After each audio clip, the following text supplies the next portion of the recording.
Hey everybody, Sharon Boo here, and I'm here to talk about the pros and cons of the BDSM community. I have talked about my time in the BDSM community in the past. I was in it from 2014 to 2015, so not that long, and there's reasons for that, which I'll get into in the video.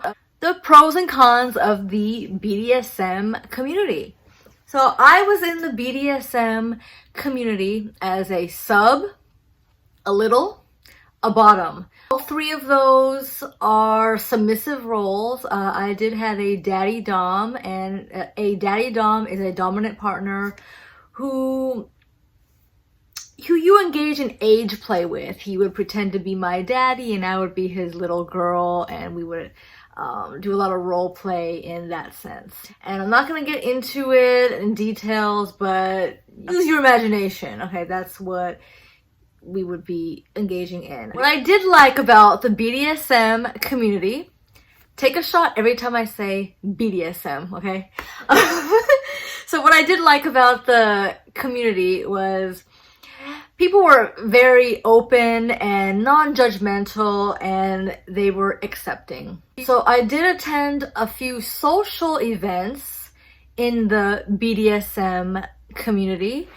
They would be at sex stores or rope tying studios, and there'd be a bunch of us people who would be there, a bunch of us kinksters, and we would all attend. Sometimes they were small events, like it wouldn't be more than 10 people, but sometimes there'd be more than 20. So it just depended. Social aspects of the community were actually my favorite. People were super friendly and open-minded and accepting. What else I liked about the BDSM community was the self-expression. Aside from being a bottom, a little, and a sub, I'm also a voyeur and exhibitionist. Voyeurs like to watch people, and exhibitionists like to be watched. And in the community, I was able to indulge in a lot of those behaviors. I enjoyed showing off at certain BDSM clubs. At one event, me and my daddy dom were there, and it was an open space, and he told me to walk from this couch to a fruit and cheese platter that was on a table completely naked. And I mean, I liked that. That was fun because I am an exhibitionist and I'm a voyeur, and at these spaces there's a lot to see. There's a lot of people who are like you, meaning, you know, they're kinky, they're sexual, they're pervy, and it's just, we're all in one space and nobody's judging anybody. People are naked or half naked and people are watching, and most of the people were quite respectful because there are strict rules. And at these places, you cannot just be a creeper just staring at people, making people feel uncomfortable or uneasy. If you do that, you will be kicked out. You will be 86 from the BDSM dungeon or the BDSM club. So I did like the self-expression. I was able to indulge in this naughty side of myself. I was around a bunch of other people who were the same way. BDSM community served as an outlet for me to indulge in this sexual side. And that part of myself, I didn't even have to really touch anyone else. You don't have to actually be sexual with other people to be a voyeur or an exhibitionist. You just like to have to, watch people or be watched. And the last thing I liked about the BDSM community, which ties into the social aspect, were the munches. A munch is an event usually at a restaurant or a bar or a vanilla space where a bunch of kinksters go with their normal clothes, and we have a drink or we have dinner or lunch, and we just gather and we just talk. I mean, and we're not always talking about kinky stuff. We could be talking about politics or current events or pets or family. It's just a space where a bunch of BDSMers go to just be social. And I went to a few of these in San Diego and also in Seattle, and they were cool. I mean, it was a lot of cool people there. They were friendly, they were engaging, they were outgoing, and very welcoming. And I do miss the munches. I am a pretty social person. I like to meet people, even if I'm not talking the entire time. I do like being around people. I like good food, I like good drinks, but the added plus to munches was there was good food, good drink, but kinky company, like-minded people. That's what I liked about munches. And I have a kind of a funny story. The first munch I attended in Seattle with my then daddy Dom, he I don't remember exactly what he ordered, but it was it included a salad, and there was a piece of iceberg lettuce in the salad, and I guess he didn't chew it correctly, or he didn't chew it all the way, and he swallowed a piece of iceberg lettuce and choked. And one of the hosts, he was a slave master. Okay, so the host, so he was a master, his wife was a slave, and he was a big dude, and he actually performed the Heimlich maneuver on my daddy Dom, and that iceberg lettuce came out, and I don't know where it landed, but my daddy Dom, he almost died, but one of the other people there, a master, saved him. That was an interesting story, but yeah, I did like the munches a lot. Now we're gonna get into the cons. Okay, in my brief time that I was in the BDSM community, I did encounter quite a few predators, including a child sexual predator. This was in Seattle. This guy, he was unpartnered. He just came by himself. He had recently moved to Seattle from LA. And so my daddy and I were talking to this young man, and he seemed cool at first. And I told him, oh, cool, you know, I just moved here from San Diego, so we had that in common. We saw him at another munch about a week or two later, and we saw him a few times, and it was during this second or third or fourth time that we met this guy. Oh, so I'll just call him L. L divulged to us, I think he had had a lot to drink. So L divulged to us that one of the reasons that he left LA is because he was a music teacher at a Hebrew school in Hollywood. He had an affair with one of his students. She was 14 or 15 at the time. He was a child sexual predator, and that's one of the reasons he fled to Seattle. And while he was in Seattle, he was working as like a dishwasher or busboy at a restaurant, getting paid under the table, because if you are a registered child molester, you're not gonna be able to find a job, or it's gonna be very hard for you to find a job. So this dude L was getting paid under the table to clean tables or wash dishes, and he was crying, and he was telling my then daddy and I all this stuff. And then what really pissed me off was the fact that my daddy said that he knew a lawyer, and that if L wanted to get in contact with this girl, that he could ask his lawyer friend if he can find some loophole to get L to connect with this underage girl that he had already served time for, and that's why he had to flee and move to another state. And I was very put off by this. I said to my then daddy Dom, you know, you are enabling a predator. You are essentially a rape apologist. I did not like that shit. And my daddy's response was, well, they were in love. Fuck love. The man is grown, and this is a child, okay?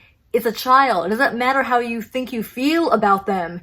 You're a molester. You know, I've come across quite a few doms during my time in the community that had a reputation for being sexual predators. And of course, I don't believe everything that I hear, but if you hear the same thing over and over and over again about a particular person, chances are that it's true. And it doesn't really surprise me any man who gets off on beating and mistreating women, and I don't care if it's consensual, has a problem. There's a pathology. Maybe I have a pathology too because I'm a kinkster. I'm not going to sit up here and pretend like that behavior is always healthy, because a lot of these doms are closet predators and they use their BDSM to mistreat and abuse women. Yeah, but their defense is this play is consensual. It's not bad, it's consensual.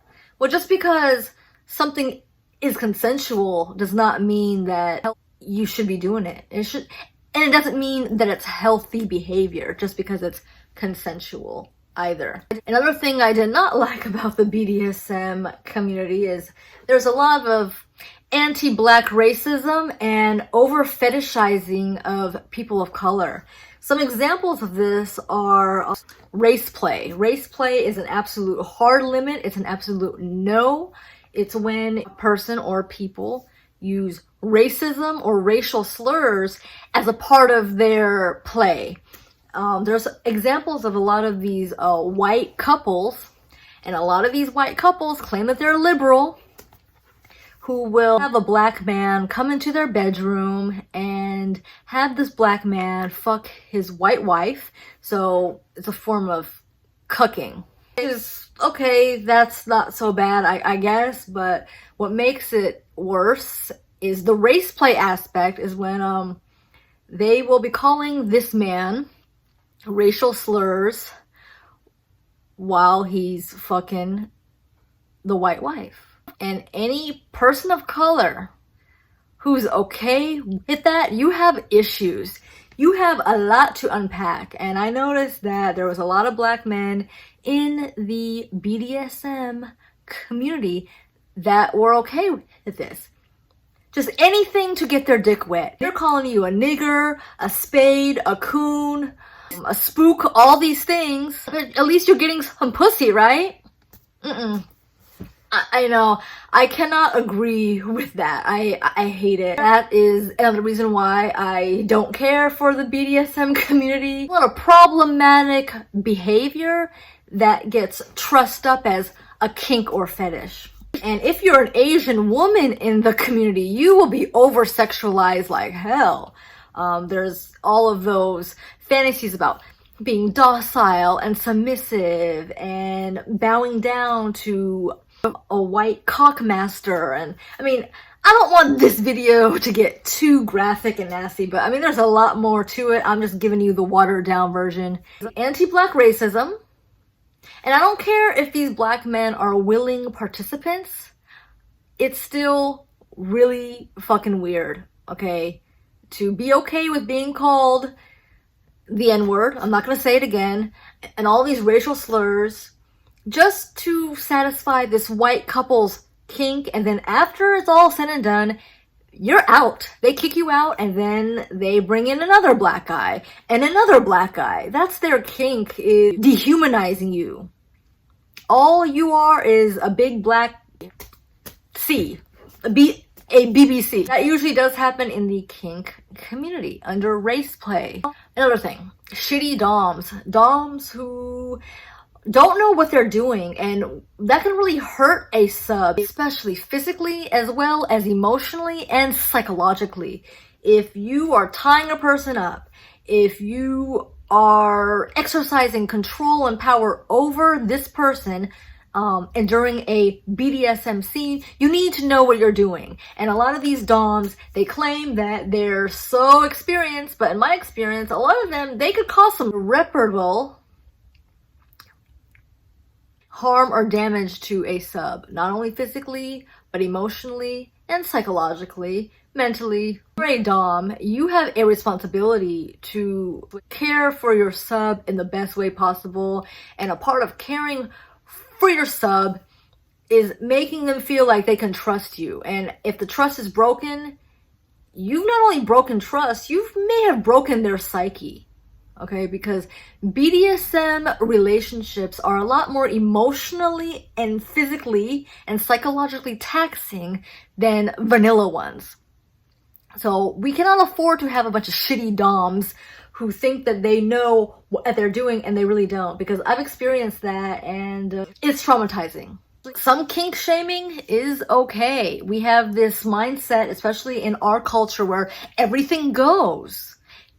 No shaming, no shaming. There needs to be a little more shame and judgment in our society, and just do whatever with whoever, and people are just supposed to smile and nod about it. No, it's not okay. More prevalent in the kink world, in the BDSM community, where the stakes are so much higher, so they really need to be careful of what type of potential harm they could be inflicting on subs, bottoms, littles, etc. Not all kinks are okay, not all kinks are healthy, and I'm not just talking about the very nasty ones like poop and animals. No, I'm talking about this race play stuff. Like, yeah, I'm sorry. Actually, I'm not sorry. If you're a person of color and you get off on being sexually degraded by a usually white person, them using your race as a form to sexually denigrate you, you have some deep-seated problems, and you should probably not be in BDSM. You need to be in therapy. That is the end of my video, and I hope you like it, and I'll see you in the next one. Stay happy, healthy, and safe.